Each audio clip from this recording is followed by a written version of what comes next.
Hello friends नमस्ते केमिति अछंती समस्ते। तो फ्रेंड्स मैंने आशा करुच्छे आपण समस्ते भल थे।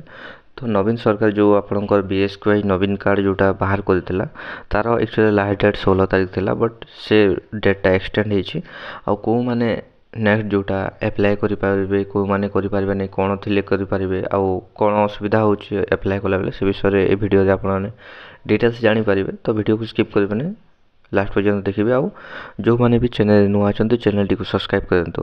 तो फास्ट जिनस फ्रेंड आपण को जोटा कि नवीन कार्ड थिला तार डेटा एक्सटेंड होती माने आपणकर देखंतु 26 जनवरी आपणकर 26 जनवरी पर्यंत आपणकर डेटा बढ़ी जाइए जहाँद्वारा कि आप आराम से रजिस्ट्रेशन करेंगे।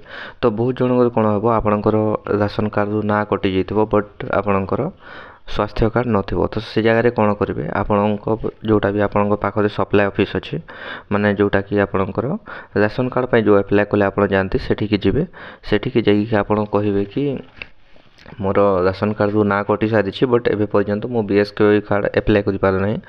तो से प्रोसेस रे आपण जीवे माने आपण आराम रे बीएसक्यूआई नवीन कार्ड भी आपण एप्लाय कर पारे।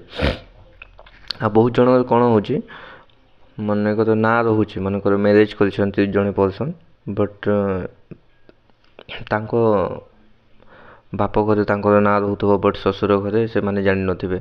तो से जगह भी आप सप्लाय ऑफिस जाइए पूरा ना कटेबे ना कटेला परे आप नुआ कर एप्लाय करि पारिबे। ओके और जो मानक भी 18 वर्ष हो जाए से भोट फोटो निहाती जरूरी और जदि भी आपंकर भोट फोटो ना तो आप नुआ एप्लाय करिकि भी मध्य आप एप्लाय करि पारिबे नवीन कार्ड पाई। तो जेहेतु डेटा बढ़ी तो समस्त बढ़िया आउ गोटे जिनिस आपण गाँव रही कथा आपण इनकम टैक्स पे कर नथिबे आपण कौन भी गवर्नमेंट एम्प्लॉय नथिबे किंबा आपण पेंशन पाउ नथिबे आउ आपणकर जदि राशन कार्ड अच्छी तो आप ऑलरेडी आपणकर कार्ड स्वास्थ्य कार्ड अच्छी जदि आपणकर राशन कार्ड नहीं तो आप एप्लाय करेंगे। ओके फ्रेंड्स ये थी डिटेल्स जेहेतु 26 तारीख पर्यटन आप डेट बढ़ी तो आप यार फायदा उठातु। हाँ जदि भी आपणकर घरे जदि किए गवर्नमेंट जॉब करुच्छे हेले भी जदि आप तांको छाड़ी कि आपण भी एप्लाय कर जदि हो तो भल कथा एप्लाय करते आपन को किसी भी पैसा लगे ना कारण आप फ्री रे एप्लाय करेंगे। मु एक कथा कहीं कहूँ कारण आप निज मोबाइल ही एप्लाय करेंगे। तो एप्लाय कर विशेष किसी जिनिस आपको दरकार पड़ना ओनली आधार कार्ड आउ भोटर आईडी दरकार पड़ुଛି।